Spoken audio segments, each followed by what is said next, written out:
To me, a balance here, check. Hey, yeah.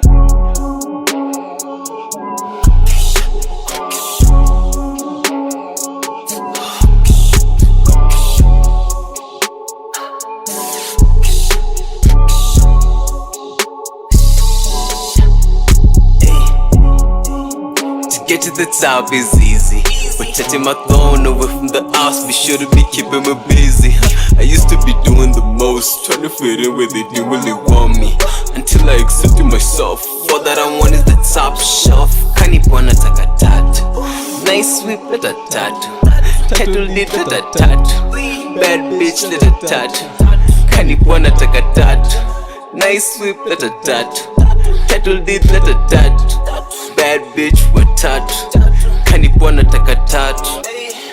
Maybe I'm being eccentric, but can you disguise the limits Welcome of what back I'm trying to another episode of the Money and Youth Talk Show, brought to you by your mentor. I'm so happy to be here. I'm not by myself. I am with my amazing guests. Whoop whoop whoop whoop. Wait, today I came prepared, guys. I had notes of how I'll introduce you guys. Even go. Guess ni wangapi? Watatu. Jikanipo nataka tatu, guys. But that's a song by myself and Balance. You can check it out. I have forgotten the name of the tape, but it's on all DSPs and streaming platforms. So, guys, this is the Money and Youth Talk Show. As you're well and aware by now, but if you didn't know, the episode is brought to you by Your Mentor, which is a knowledge-based organization that champions the growth and success of young creatives working in Kenya. The episode is brought to you not just by myself, David Chai, but also with my co-hosts. And hey, as I said, I have my way of introducing you today. So right to my left is the CEO and Finance Director of TDC, the CEO of Dukaribu, the CEO of Research S Consultant, a poet, a fashion designer, creative director, instrumentalist, and one half of an unestablished band with myself. He's also my co-host, Mr. Collins Rotich.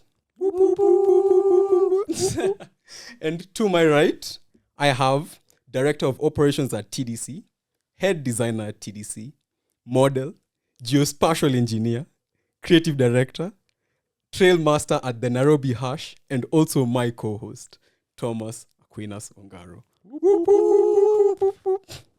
Guys, this episode was brought to you by TDC. If you're a fan of high-quality denim clothes, a bespoke process that includes you in the production of the piece, and investment in made in Kenya fashion and culture, then TDC is the fashion house for you. You can get yourself a piece much like these amazing ones. Guys, please show your pieces. Much like these pieces over here by placing an order through our website at www.trudencollection.com or just hitting us on our DMs on any of our different social media platforms. TikTok, IG, doesn't matter. We'll be able to get you sorted. Also, this episode was brought to you by The Sharp Entrepreneur. Please, Thomas, take it away. So, The Sharp Entrepreneur is a practical learning resource developed by your mentor to guide young innovators through the foundational steps of entrepreneurship. It's designed for young people who are at the young stage of entrepreneurship, and it walks learners through the key topics such as identifying business opportunities, conducting market research, business models and plans and such. If you want a copy, be sure to hit up or direct message your mentor on all our different socials. We'll have them somewhere on our description below. So guys, baada ya hayo yote, let us go into our topic of the day. And my oh my, this is gonna be a very, very good one. Mainly because I'd say there's a lot of experience around it from the team, either directly or indirectly through just conversating about it and just investing and interacting with it. If you don't know, our topic of the day is Demystifying the Nairobi Stock Exchange for Creative Entrepreneurs. So, with this episode, we'll do it a bit differently.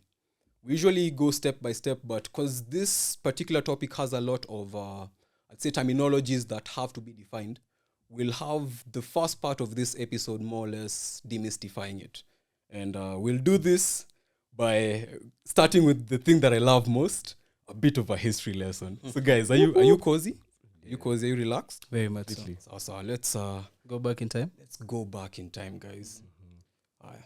Oh, before we start the history lesson, let me define two terms that you will come across in my breakdown of how we got here and working with the stock exchange.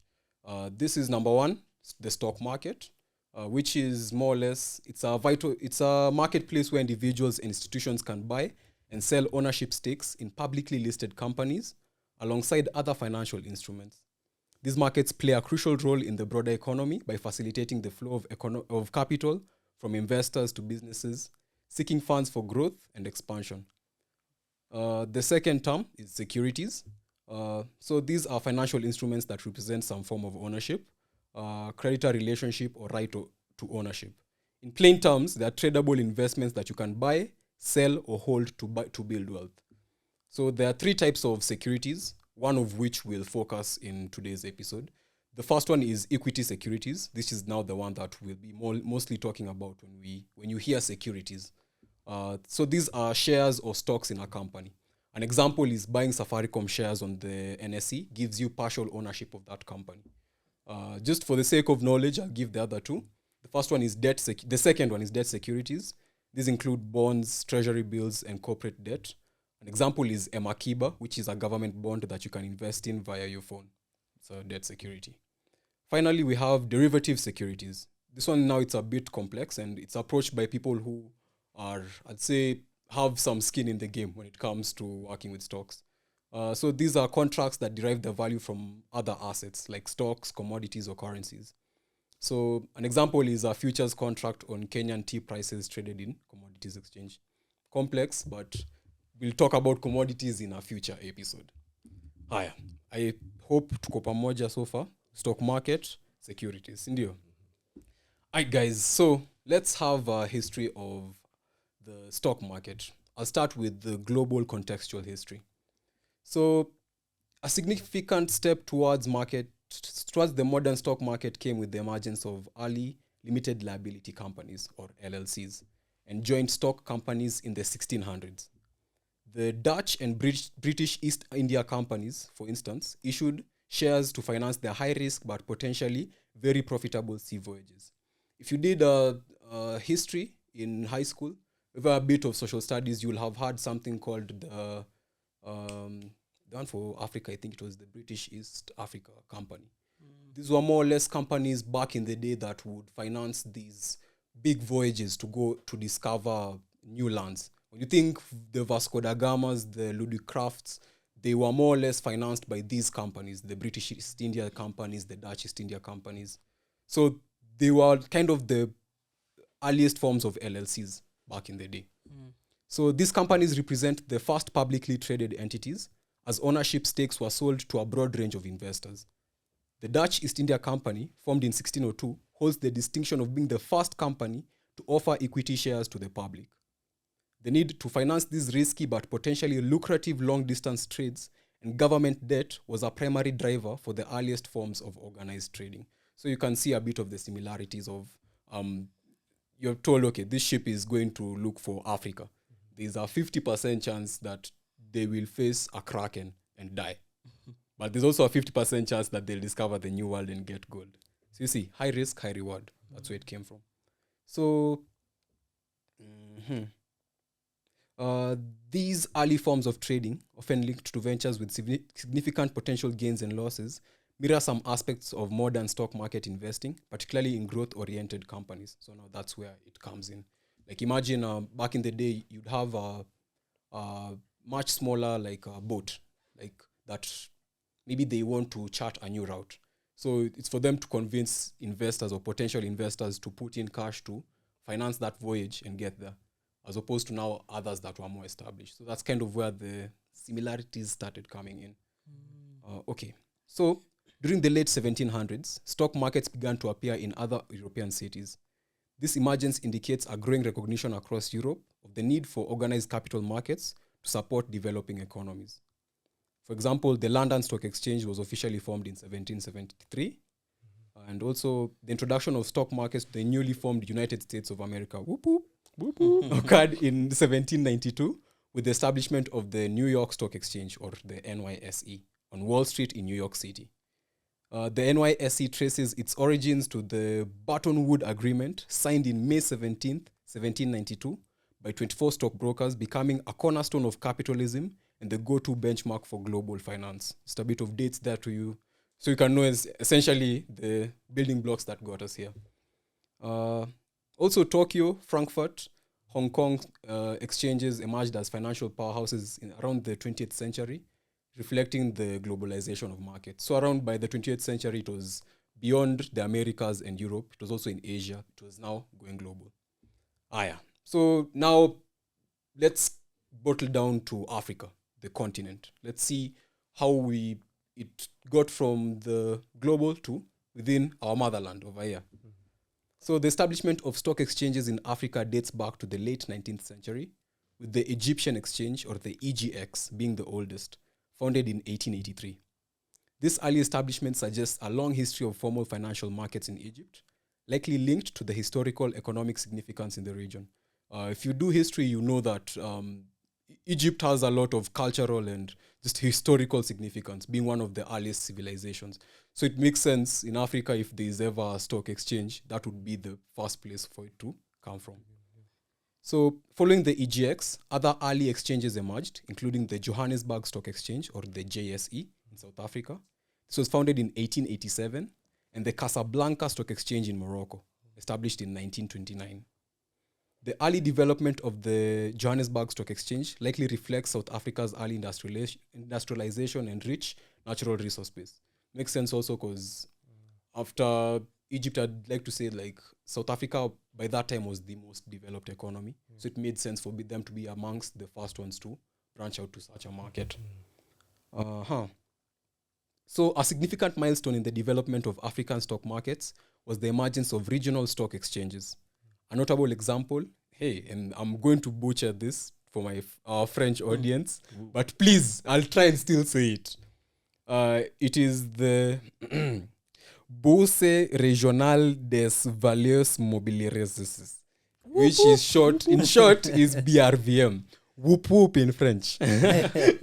So the BRVM was formed in Abidjan, which was established in 1998 to serve 8 West African countries. These are namely Benin, Burkina Faso, Cote d'Ivoire, Guinea-Bissau, Mali, Niger, Senegal, and Togo. So in East Africa, the East African community has been actively pursuing capital markets integration, much like the French one that I've mentioned, but we're not yet there. So stock markets that are in East Africa include our very own Nairobi Securities Exchange, or the NSE, Dar es Salaam Stock Exchange, or the DSE for Tanzania, Uganda Securities Exchange, USE for Uganda, and Rwanda Stock Exchange, or RSE. This is something interesting I came across. Both the NSE and the Dar es Salaam Stock Exchange are both automated, while both the Uganda Securities Exchange and Rwanda Stock Exchange are still manual, using open outcry trading system. So what this basically is, if you've seen any if you search Wall Street and just look at different videos, you'll notice people shouting somewhere in like an office or like aggressively talking on the phone. That's what they mean by open. So that's what they still do in Rwanda and Uganda. Shout out to our audience from there. So furthermore, the African Securities Exchange Association, or ASEA, was established in 1993 in Nairobi with the NSE as a founding member. ASEA plays a crucial role as a Pan-African body advocating for and coordinating the growth and development of stock exchanges across the continent. So by this means that at some point in the future, ASEA can be kind of like the NSE, but for now, the African continent and the different markets. Now, let's come into the nation. We have a bit of understanding of how the continent handles the different stock markets. So the Nairobi Securities Exchange, or NSE, was established in 1954 as the Nairobi Stock Exchange, marking a significant step in the formalization of capital markets in Kenya. However, the history of share dealing in Nairobi predates this formal establishment, with trading occurring on a gentleman's agreement without a physical trading floor as early as 1920s.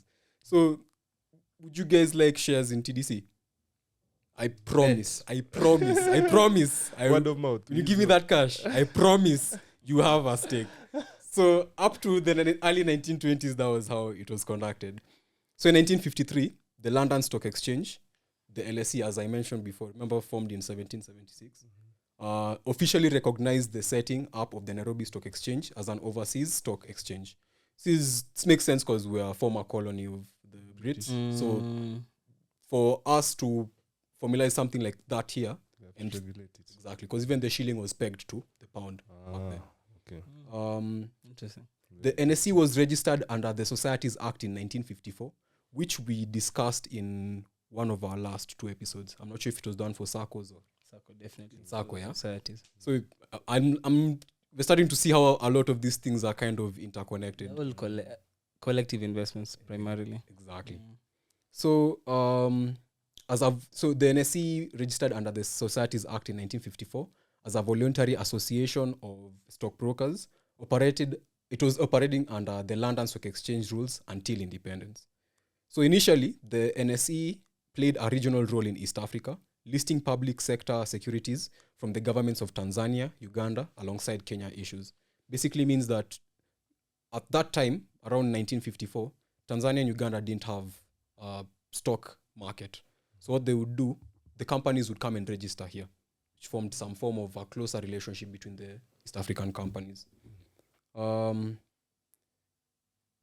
By 1968, there were 66 listed public sector securities.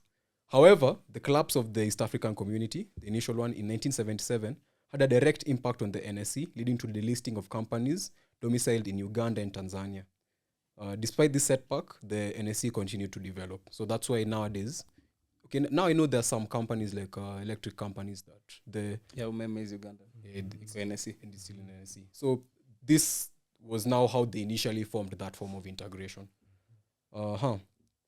So palitumefika sai, there is no more EAC. So the NSE is back to operating exclusively with Kenyan companies. Yeah. A key milestone was the privatization of the NSE in 1988, involving the successful sale. A key milestone was the first privatization through the NSE in 1988, involving the successful sale of a 20% government stake in Kenya Commercial Bank, famously known as KCB. So this event marked a significant step in utilizing the NSE for national economic objectives. Basically what this means is everyone knows KCB, but we know it nowadays as a private company. Indio has shareholders and such. But back then it was a government-run bank. Yeah. So the first time our government had an instance where they converted a public company to private was KCB through the NSE. Basically, they sold all their shares to the public. Exactly. Private public. And a bit of more information on that. It's not debated, but this was under liberalization policies under the IMF and World Trade Organization, which, depending on who you talk to, are good or bad. So you can, for yourself, you can argue whether this was good or bad for us where we are. You see how I've tiptoed that, diplomatically. You're walking in a hot time. I was there. You can't get me. Okay. So, in 1990, the Capital Markets Authority, or CMA, was established, providing crucial regulatory oversight for the Kenyan capital markets. The following year, in 1991, the NSE was registered as a private company, limited by shares, and share trading transitioned from informal meetings to a flow-based open outcry system. So essentially, by 1991, the government had done everything it could to create both the institutions and also certain policies that can make now it stops being your gentleman's conversation. It's regulated. It's more like if you go to the New York Stock Exchange or London Stock Exchange. So further modernization came in 1994 with the introduction of a computerized delivery and settlement system, or DAS, improving the efficiency of transactions. That's why nowadays you can just digitally buy and sell shares. And it's not in other East African countries. So in 2006, the Nairobi Stock Exchange rebranded to the Nairobi Securities Exchange, as we know it today. In 2011, Africa's first SMS-based trading platform, NSE Mobi, launched. I didn't even know that now we know. In 2014, the NSE underwent demutualization, which is more or less converting from member-owned to for-profit, becoming a publicly traded company and self-listing its shares. This move aimed to improve governance and accountability, aligning the NSE with international best practices. This is why we can trade. You can buy shares in the NSE itself, I'm guessing. Yeah, you can.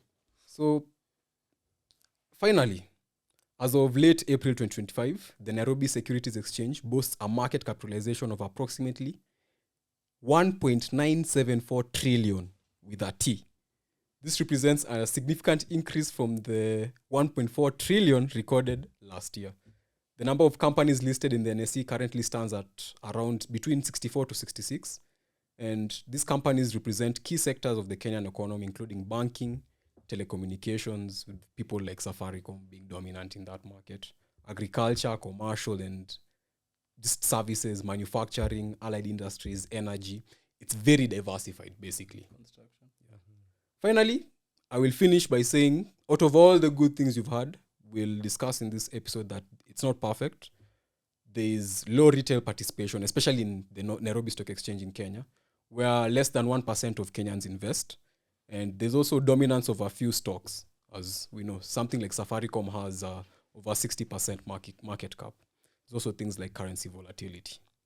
So guys, that was my breakdown. I really had so much fun doing this. I really love history. I'm not lying to you guys. All the time. It's taken all the time. The episode is over, guys. We'll be sure to see you next time, guys. Thank you for... See you guys. Thank you for tuning in.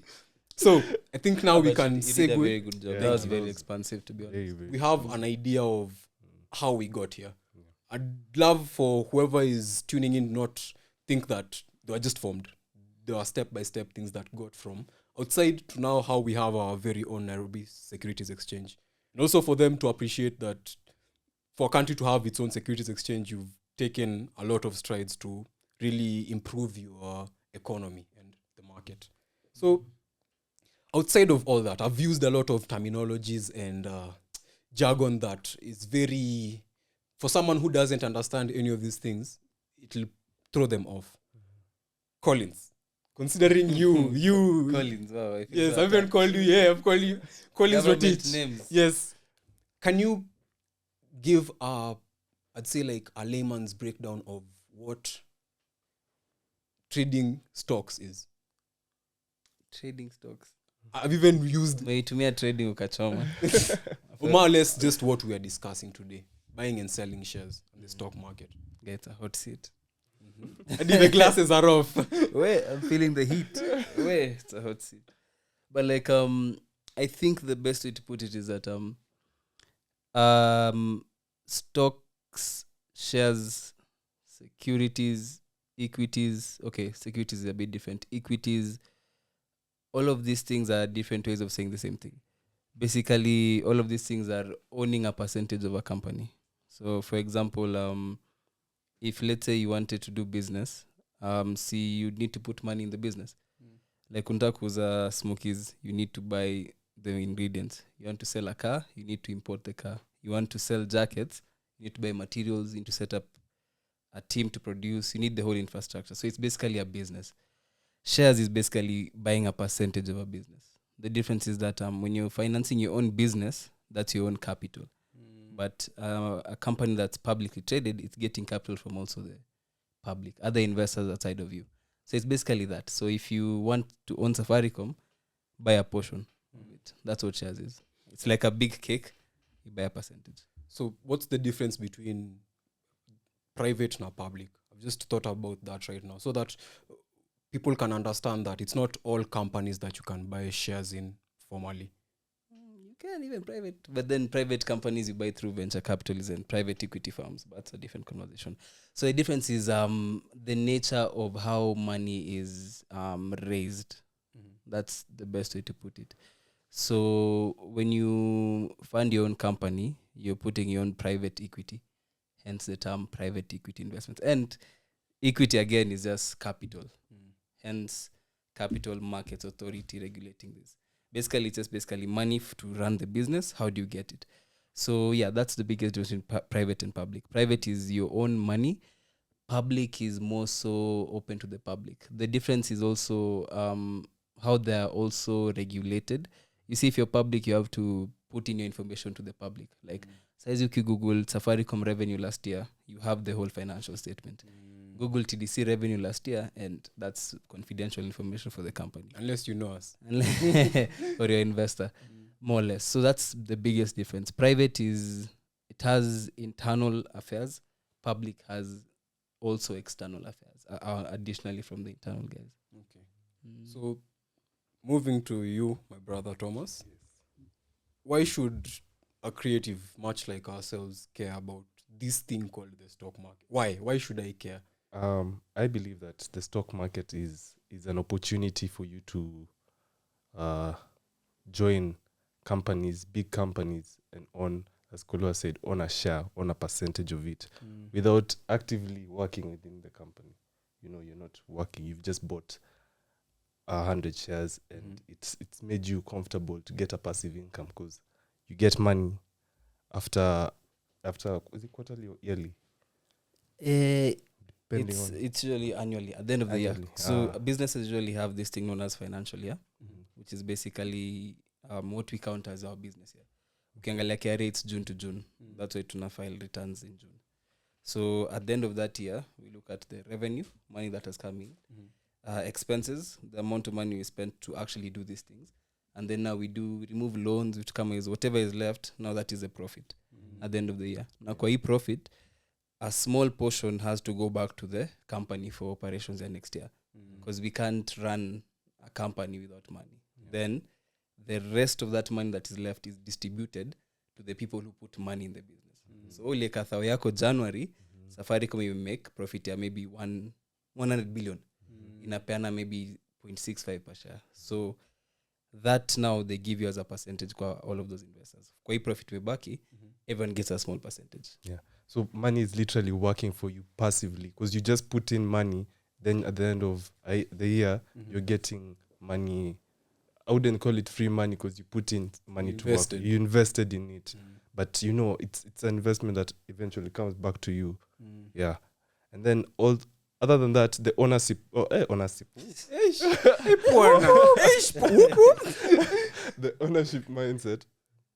ownership mindset is spectacular.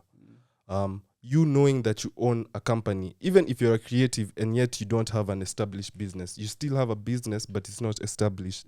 You will know how to venture into, you'll get ideas of how to venture into other companies. So about ownership mindset, investing makes you think like an owner. You think like this is your business, and to the point of, let's talk about us creatives where we have businesses, but they're not fully established, So at this point, if you invest that small 3,000 bob to venture into the Nairobi Securities Exchange or buy some stocks from whichever company is there, you already become an owner. You already feel like you're part of a company. You're part of something. And not only that, at the end of the year, again, I repeat, kuna venye unaweza kupata dividends zako. There's something small that will keep you going. Yeah, and once you start, it's okay. They say it's addictive. It's like a tattoo. You can't stop. Once You you know. start, look at me. That's a fair. This guy is saying it from experience and even plays the locks. Which is and it's nice because it's a good addictive. It's you're trying to grow your It's wealth. a healthy addiction. It's very healthy. You're literally growing your net worth. Yes. Yeah. So that you also you're learning how to save, but now you're not saving through a bank. You're saving through another financial institution. This place where you're saving, you're not saving, but you're putting money to buy stocks, and then at the end of the year, it's gaining. It's gaining more money. something. It's not Yes, sitting. it's not sitting. It's not money just sitting. At the end of the year, it's still the same amount. This one actually gets you something. And you can sell the stocks when they're up, and you still get more. These returns at the end of the year, and then there's also a process which you can sell and get more returns, get twice what you bought them for, and you still got your returns. Lastly is accessibility. People should know that it's very accessible to join the stock exchange market, the securities exchange market. It's very accessible. I remember when Kolo, you join the stocks. You used to tell us about equity and how you just go to a bank, you explain to them what you want, they will listen to you, they will advise you, and they will show you the process. And within a few minutes or even an hour at most, you're out of there owning a company as an owner. It's crazy you say that because prior to, you also motivated me to get my first set of stocks. Whoop whoop to call it guys. I remember I thought it was such a complex thing. I had this whole notion that I have to wear a suit. You get what I mean? Or you have to have a lot of money. Exactly. Yeah. Which it's very good you've mentioned because it kind of segues me to our next discussion topic. How the factor of accessibility around it. How can I buy shares? You get? I see that Safaricom is 16 bob. I know Safaricom is in 16 bob because Safaricom makes billions of Kenya shillings. You get? What does that mean? Why is it 12 bob today? That type of demystifying. Can you like if I have a 2,000 shillings and I would like to invest it in a certain company, let's call it company X. It's so that we don't give props to whichever companies that haven't sponsored You've this already said episode yet. Safaricom like 4 times. Safaricom. I'm dropping hints. I'm just saying. Sio ni Ndegwa and Sio Ndegwa. My guy. First name basis. First name. By the way, you know what's funny? This guy actually added me as a connection on LinkedIn. Okay, I added him. Akakubali. I was like, So yeah. Okay, basi enough. Tukiweka LinkedIn we tag him at. So essentially, if I have 2,000 Kenya shillings, and because we've talked about it, I want to buy Safaricom shares. How can I approach that? Can you demystify that process for me? So maybe just to add on to what Thomas was saying about accessibility and what he was telling about equity. Remember I told him, all you need is KRA PIN, ID, and 6OK. You'll have your first shares. Literally. Because there's like shares which are like a bob. And like the minimum you can buy is 100 shares at a time. So if it's a bob, you just need 100 bob.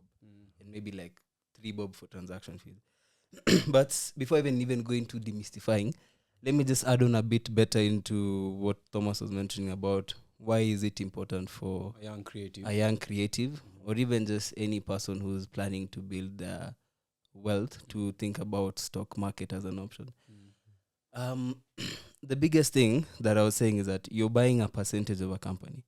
So, for example, if you know good business, and I think we've mentioned Safaricom multiple times, because if you're being really honest, they're good business. That's why 60%. So it's 1.9 trillion. Yeah. And if Safaricom has 60% of that cash, it means that Safaricom has the If 1 they crash, trillion. if they crash, They have the market crashes. They have 900 billion of Kenyans' money. Just put that into perspective.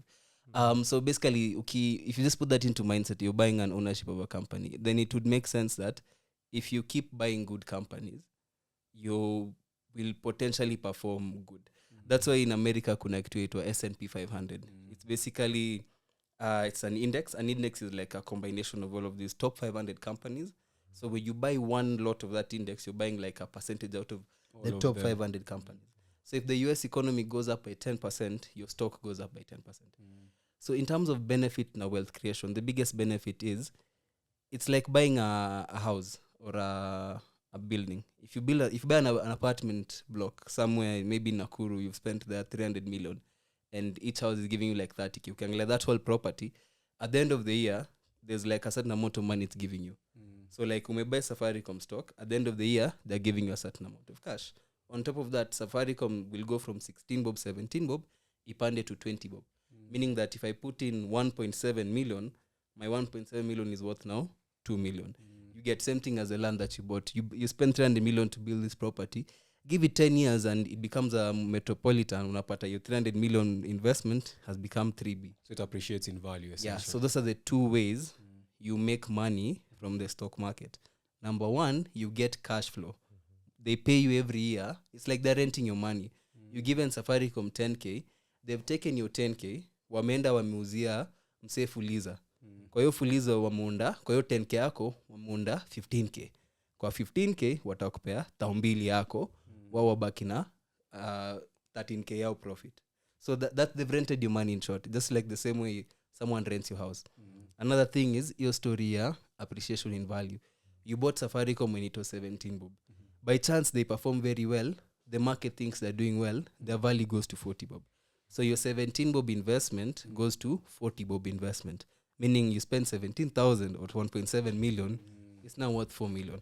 So even the more that you put in, the more that it grows. So for a young creative, you don't have 17 million, you don't have 1.7 M. So instead of that, so there's different stock strategies, but one good strategy that even Warren Buffett likes is buy and hold strategy. So Safaricom is good business. So just buy Safaricom regardless of the price. You get, buy it at 17 bob, at 18 bob, 19 bob. Buy it forever for the next 30 years. Unajua, utapata after year 30, uko na 1 million shares of Safaricom. 1 million shares of Safaricom are worth how much? Maybe at that time 40 bob. So your 1 million shares is worth 40 million. On top of that, they give you a percentage for you pay 40M. Thanks. Now they're paying you every year for this 40 million. So that's a benefit. Capital gains, which is basically you buy a X amount, you may panda to X amount, and dividends. They pay you at the end of the year. But also remember, not all companies pay dividends. Remember, you're an owner of this business. Safaricom ikichoma and they don't have money to pay you, you also share in that loss. Get if your money will pay you 40 million and your 40 million is now worth 6 million, as popular guys were uchumi na Kenya Airways walisemanga sijui nilipeanga mumia pesa fulani. How many times has your parent or someone older you mentioned 3 companies for sure one they invested in one of them at the very I know me, even from my own personal family, I think my dad bought Uchumi stocks. Now buy a time that bonus pop, never thought about it. And then them is the older days whereby you get paid by dividends on the mail. A couple of years later, it's not worth anything. Like same thing with my mom and Uchumi. Because I remember there's a time I was young and it was like the first time I was seeing a check. So I was asking her, hey, why do you have a check imeandikwa Uchumi? And why does it have 3 shillings on it? This is so broke. This is sad. Stop it. Yeah, just stop whatever you're doing. You're not making this not it. And I think you also told me your granddad. My granddad also the same. And you also invested in emotional. To be honest, for their generation, they had this thing known as IPO. IPO is initial public offering. So what usually happens is that as a company you grow, let's say TDC, we grow to make get dough from our own pockets, from debt, to make get investors putting in money. At some point we might need more money than what we can get. So as a source of capital, we go public. So our initial public offering is tunaingia market tunasema we think TDC share is worth maybe something like 10 bob per share. So guys buy at 10 bob. I think Safaricom IPO was like 8 bob. So what usually happens is whenever these companies go public, most people or guys who are in a 9 to 5 unapata, they just bundle up together and buy multiple of that cash. So like Safaricom employees, wanajua are going public. See what happened, So that's kind of what happened. But in the past 10 years, has any company gone public? It's been hard to find, Or maybe we don't even know about it. There's none. I'll tell you for a fact. It's because it's not a lucrative investment right now for companies to raise capital that way. Okay. You get, like, it's easier to get a loan through a circle. It's easier to get. Is that now tying back to how we're saying an issue with the stock market in Kenya is that there's low investment from there's like less than 1%. It's 30%. So in the market there's 2 types of investors. Institutional investors, which is big companies. So your pension fund, your money market funds, your insurance companies. Your external investors, so the guys who are abroad, they have big companies, they invest in the market. So institutional investors in the NSE, they were around 80 bob. Last year we did very well. So COVID so what really happens, whenever a stock tanks, jua kuna mtu abroad ame pull out money. Usually, because like, think about it. You 1 trillion you're speaking about.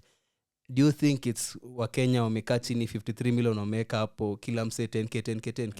Kuna msea kuna 10k kupeana tu hivyo. Labda hata utapata out of all that it's probably a couple millions that it's just now the actually the actual figures from NSC, I think I haven't looked at the report for a long time, but I think last time I checked was around 2020 to 2025. 2024 around when the dollar, similar, there was a time Ruto did the thing where the dollar went stable. During that period yes, I remember. So during that period I was also interested in what is the impact of this stabilization on the stock market. And when I did the research nikapata ati NSE has about 25% individual investors. So kwa hiyo 1 point something trillion, about 25%, which is around 400 370 something m, is just from individuals. The rest 1.5 1.4 trillion companies. So your pension fund, like Julize, all of these people who contribute pension, where does that money go? Sacco. Okay, Sacco, they focus mostly on loans because that's the primary business. Even the regulation requires them to give out loans. But some Saccos invest in real estate as well. So I'm sure they can also invest in stocks. So it's an investment option. Investment banks, get like Faida Investment Bank. They take all of this money, they put it there. Genghis Capital. Okay, yeah. Basically, big financial institutions are key players in the Nairobi Securities Exchange. So so to answer your questions, very low utilization means that to around the 25%, which is good. Around 10 years ago, we were at your 10% and below. So people are becoming more and more. But then also you could also argue that what happened in COVID and a lot of guys pulling out, because it's a ratio. Yeah, it's 80-20. 80 can reduce, of course, tapanda. So COVID also wiped out. That's why I was telling guys Bamburi. Bamburi. Please, can you expound on that? Because that your particular story was one of the reasons why I was very excited to talk about this episode. Because for Bamburi? Yeah, that's one of the few instances that I saw with my own eyes, money multiplying. Okay. So even before we go into that, remember I was telling you that there's different investment strategies. So there's 5 different types of strategies, and that means there's 5 different types of investors. So for example, there's the Warren Buffett buy and hold. Warren Buffett believes that he doesn't buy a stock based off of price. He buys based off of value. So even if it's 90 bob, or even if it's I think a Bailey's 130 bob, he'd buy it at 180 bob. I'm a forsok because the value of the company is you get. So he's one of those guys who'd buy Tesla because anajua within a few years all the electric stations, all of the petrol stations might eventually go into becoming electric stations. Unajua, invest in Nvidia because of AI and what is happening currently, the chips. Invest in Apple because Apple it's killing it across board. So so Apple is a good company. Right now there's a lot of things for podcasting and there's a lot of these kind of outlets. So what if you buy a company that creates some of this equipment? Well, I don't know if Beats by Dre is still hot, but if it was hot in the market, they're bought out by Apple. By Apple. So by Apple, by Apple, you get. So if you can understand where the money, because I know we're in a content economy. So ask yourself, what devices facilitate the content economy? Is there a company that sells all of these equipment, like camera specifically? Just invest in the best camera company. Over time, give it 10 years. You get, because you're buying business. You get, as in, at the end of the day, the fundamental of the stock market is buy the business. As long as you have that in mind, it makes sense. So that's Warren Buffett, how he thinks. Buy the business, no matter the price, and buy it forever. He started when he was 19. He's most of his wealth happened after he was 60 or something, because it's been compounding over time. Size buy Safari when you're 17, when you're 40. I think it's the best example of compound interest. It's the best example of the buy and hold strategy. That's strategy number 1. So that only makes sense if you are a value investor. There's now a strategy known as there's also value investment to some degree, which is, it's similar to buy and hold. Actually, they go hand in hand, but it's basically looking for discounts in the market. So for example, if an iPhone is worth 130k, utembe hapo hune mtu anakuzia 12,000 shillings. You in your right mind, this is a good deal in terms of, aside from theft and robbery, aside from theft and robbery, assuming all factors. Yeah, it's an actual. The example which most people have, especially people older than us. Someone is traveling abroad, they want to sell stuff from the house because they're never going to use that. So they have a very expensive TV, but they're leaving tomorrow. Price, They just need as much cash as they can get right now. So that's the same thing as what I did with Bamburi. It's called value investing. So basically, you look for undervalued companies with the objective to sell them when they go back to their actual value. So for example, Trump ameingia power. Stock market, tank. So he may tank. You have 100 million somewhere. Buy stock, because everything is much cheap right now. Because everyone is scared, panic selling. The market is going down like this. So you ride that dip like this, buy a very cheap company because it's time of crisis. Give it a few weeks or a few months. When the market goes back to equilibrium, because it will always go back to equilibrium. Even the same that happening across in any market, dollar, crypto. A market has market forces, and these forces are driven by demand and supply. These things is economics 101. Like it's so in short, Apple imeshuka na 400%. As in, bro, really? Buy your stuff saizi. You're buying it at 400% less the price. Then you sell it. So that's value investing. You're looking for deals in the market. There's also another strategy known as growth investing. So growth is basically you're looking for growth stocks. Growth stocks are basically unicorns. Unajua hii stuff, if you... Like Nvidia before Tesla. Nvidia. Okay. Tesla before... See, Tesla was due like a couple of dollars. Say any thousands. You get... I can give a good example. Meta. Remember Meta 2020? Oh, when they just shut the metaverse like this. Yeah. It was Hanking. $15. Right now it's $579. Yesterday I checked, it's $579. That's after the market here US imeshuka. So that means at its peak it was roughly 700 plus. Makes sense. So that's you're looking for those growth stocks. So like it's investing in the right company mapema, because you're trying to ride on that growth. Like for example, if you know DC is making 1M this year, next year umone wamenda from 1M to 600M, kidogo unaona wamefika 6B. Within a span of 3 years, you could like, hey, I want a piece of that pie. Yeah, that's ideally how it works.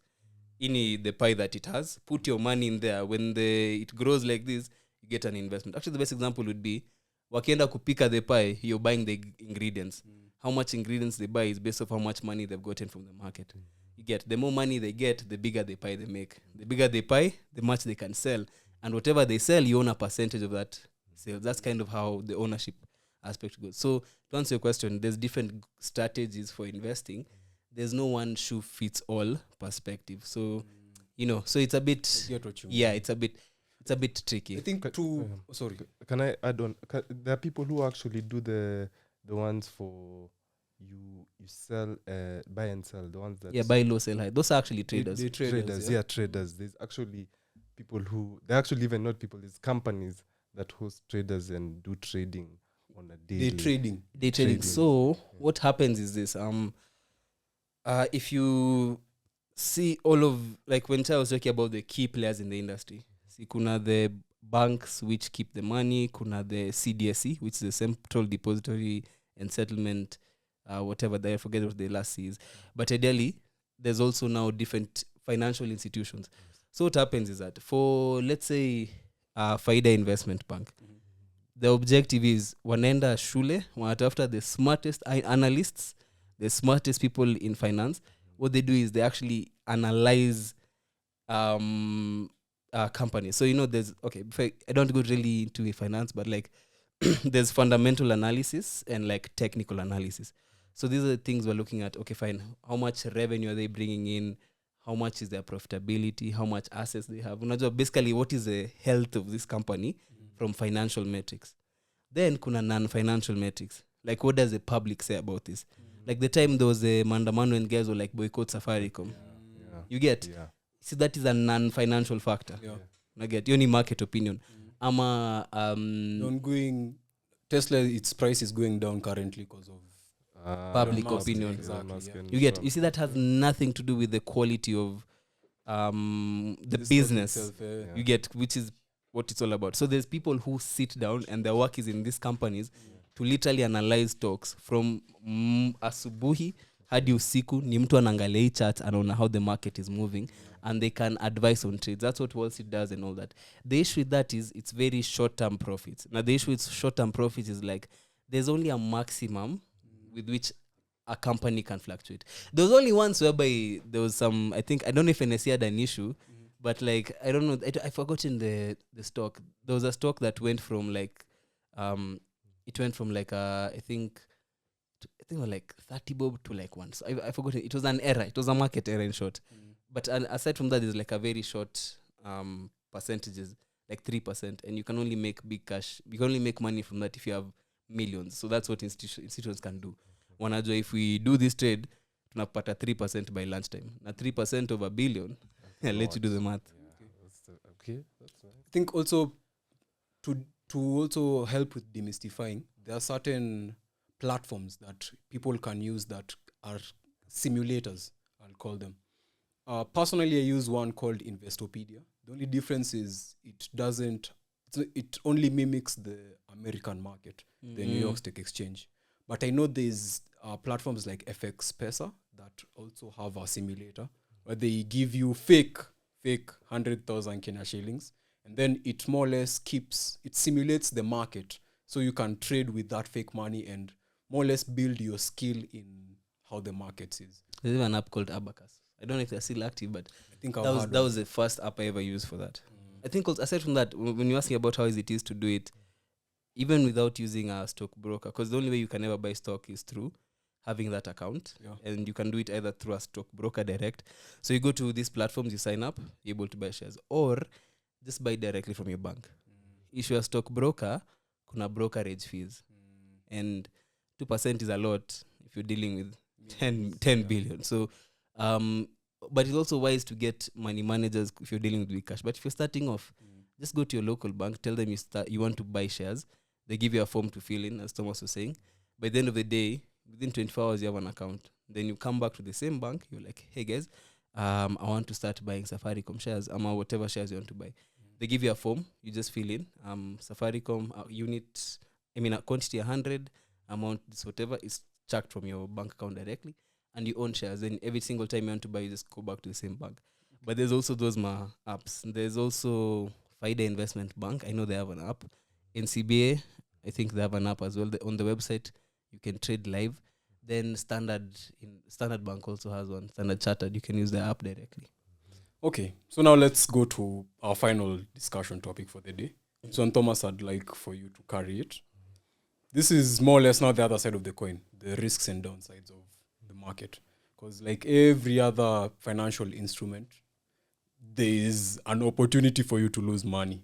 Whether or not you account ignorance or market forces, there is still that risk. So can you more or less explain things like volatility? I would rather dive into that briefly because we are running out of time. Okay, so briefly, I'll just go through the risks that I did my research on. Because as you've said, there's always a risk in everything that, in anything that, in any investment, basically, there's always a risk. But we're not saying that it's risky that to the point of you shouldn't try and join. Just be aware. Be aware of the risk, exactly. So volatility, as you started, I'll start with volatility. Stock prices swing from time to time due to politics within the country.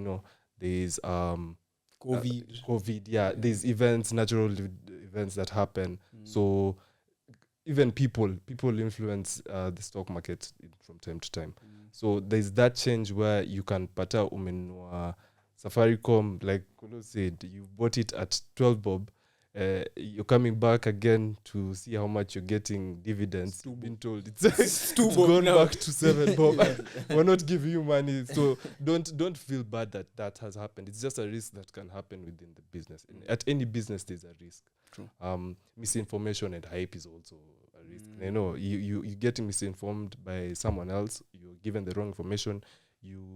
Which is highly unlikely, but if so it happens, mtu akudanganya uende ukanunue hii. She has a KPLC in the thing right now. Imagine that, and then your money just goes like that. But I'd try and imagine the time for uchumi, when it was bottling down, and people were like, "Yo, it's smart if you buy now because it's low." Those are the type of information you can get. Yes, they tell you buy it now because it's low. Itaenda juu. Even maybe overvaluing certain stocks. Yes, and then you invest in them when they're high and they actually crash after. They crash. Like Kenya Airways, probably Kenya Airways was high. It was high. Very high. So imagine that time it was very high, and right now it's even good. And you bought it at its prime. There's that type of information. There's emotional investing. Like maybe you like Kenya Airways so much, you just had to invest in Safaricom fanboy over here. 100%, you buy Safaricom. You should be aware. That's why, as Kolo said, going to the bank, going to an institution that understands how that money works, and getting advice from them, it really helps out in you to minimize the risk. Because even them, they'll want to make you their client who will come from time to time. So they'll try and help you to get the best offers.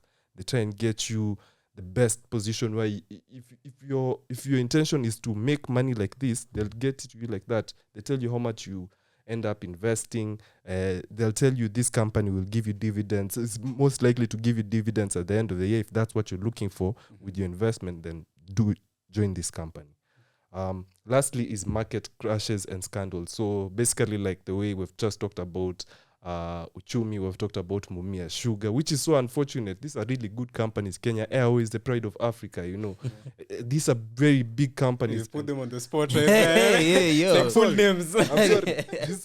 It's the reality that has happened, Very and true. it's so unfortunate. But all in all, you know, it's poor governance sometimes. It's Some poor things that you management. aren't in control of. Yeah, that something can- that even you had not anticipated for it to happen. You know, it happens so unnaturally. You literally put in money, and all of a sudden now, as Kenya Airways are telling you, they're about to shut down, they're about to close. Still, it's As- one bob per share it's one- now. You bought it was 100 you know, bob. and it's not it's something that the government told you, or my people told you in advance. There was a prophet who whispered in your ear. No, it's just mismanagement within the company. You know, yeah. So those are the risks that those are the instances in which it can really affect the business. Yeah, risk is high. There's still high risk, but it doesn't mean that you shouldn't join. You shouldn't find out more about it by yourself. You know? Yeah. So I think the last thing we can do to close off the episode, which we did with our last, rather we've been doing with our last bits of episodes since we started this series of looking into the different financial instruments, is place the stock market amongst our options of either saving, investment. Because if you remember, in the last episode we asked ourselves, how would we incorporate something like a SACCO into our portfolio, something like an MMF. So then I think I can pose it to you. Keep it short and sweet. Yeah. And sorry, account for, since we're young creatives, you don't have the capital. You only have enough capital to play around with. And he has the time. Yeah, and you have the time. Yeah, if you're really being honest, money markets will not make you as close to as much cash as stocks can make you. It's not even like close. Because the thing about stocks is that businesses grow based off of, like market factors. Like the reason why Safaricom would grow, or a hospital or a specific telecom company, whatever, it would be because of the services they give the public, and the more the public want to give back money to that business. So it's just understanding that business element. So if you have an eye to understand what is good business mapema, ukieka do leo, in that business, in your vision, in your head that you see for that business in like 10, 15 years, the value that you'll have gained is 100, even 1,000% much more. Like that example for Facebook, $15 to 500 rack, as in, $500. It's actually like the biggest, like I said, I use that platform to simulate trading. It's the biggest return I have for my portfolio. Currently, I have from the $100,000 More than Nvidia. You can get Nvidia mapema. Yeah, more than Nvidia, imagine. Oh, by the $10 to $15. That's mad. Yeah. Okay. I bought 950 shares when it was at 15. Currently, it's at, markets are really bad right now, but it's holding at 550 there. So I've made over $500,000 just from that. So now let me ask this, based on what you've told me, is it like a morph of a good investment and savings tool, or it's more one of? It can be both, because the thing about investments, you can always pull in money if you have a better deal somewhere. That's what institutional investors do. When there's COVID, they pull their money to preserve their wealth. They put it in a better deal. So I'd say it should be one of the, like I said, the first thing for me personally is SACCO, because of access to credit. Because if you have a SACCO and you have 100 rack there, you can borrow 100 rack and your 100 rack still has value. This 100 rack you put into stocks, give it 2-3 years, your portfolio will be the 100 rack you have in the SACCO. 100 rack investments are it's around 140, 150. That's 40%, 50% return on investment. So I'd say it start as soon as possible, because you don't even need more than 4,000 bob. You can even start with a G a week. You just go a G, because I know NSC right now is I think 6 bob. So you can buy, because the minimum you can buy is 100 at a time. So if you buy 100 of that, that's 600 bob. Safaricom is 17 bob. You need 1,700 bob. You own Safaricom. Imagine if you buy 1,700 every week for a whole year. At the end of that year, you'll have gotten about 5. That's 100 times 5. 500 shares of Safaricom. It's not a lot, But it's something. When Safaricom blows up, like Equity Bank will blow up. I always say Equity will become Barclays of Africa because of the moves they're making. For me personally, how I do it, my portfolio is different industries. I have a bit of banks, Safaricom over there, insurance firms, construction. Like for me, the way your Facebook is your biggest nini, mine for me was Bamburi. I got Bamburi at 17, 18 bob. I sold it at 73. That's mad. Like 3 times. So I'd say it should be something that someone should start with. Just a couple once a week. Not me, I'm a guy for Warren Buffett. Buy and hold. Buy good companies, buy them consistently, buy them forever, and then just chill. Your kids will inherit that stuff. It's a portfolio, it's an asset. So, guys, that was our episode for the day. A very hot episode. Hot seat. A hot seat. Yeah. Hot seat. So, do you guys have any parting shots before I conclude the episode? I can start with Thomas, then I go to Collins. Yeah, for me, I'd again echo what Kolo has said. You can invest, hold it, and in the future, your investment will act as your pension. You'll still be getting money from it. You in the future, your financial security is more. You're more secure. You're more comfortable. There's something you can leave for your children. There's a portion you can leave for your children and all. So I'd actually encourage people to do your research, approach a bank. If you have a bank account from Equity, from Absa, approach them. Ask them about investing in stocks. Ask them how you should start off. Or ask them how much you can start off with, considering they might know your accounts. And you'll be good. Yeah. Thank you. Mr. Collins? I think for me, just go to Google the top 10 or even the top 20 richest people. And I can guarantee you all of them is because they own a percentage of a company. Elon Musk owns a percentage of Tesla, SpaceX also, Jeff Bezos, Amazon, Mark Zuckerberg, Facebook, Warren Buffett, all of those companies. all of those companies. And that should tell you something if you're thinking about investment and building wealth. If you also, shares could be also shares of your own company, because that's where shareholders of TDC you get. So it's also owning a business. And maybe if you're not in the capacity of running your own business because it's hard, and also there's a lot of challenges, you can close down anytime. And even by the time you reach a point where you're able to raise 1 trillion, it may take a bit of work. Why not just take a shortcut? Just go to your bank, buy a bit of Safaricom, a bit of construction industry kidogo, Crown Paints, a bit of Equity Bank, Absa Bank, Cooperative Bank. Just buy sprinkle to just own 20 companies for fun. For no reason, just because you can. What do you have to lose? You can sell them within, I think, 3 days, 72 hours, you have your money back. So why not just nikai tu chini and feel like, my net worth today is like, maybe I have 30K in Safaricom. I have 400K mahali. Just, it builds onto your net worth eventually. And if your net worth is a certain amount and this grows by 40%, you're worth more at the end of the year. And that's it's like you're a company. Think of yourself as a company. You're growing by 10, 20, 30, 40, 50% a year.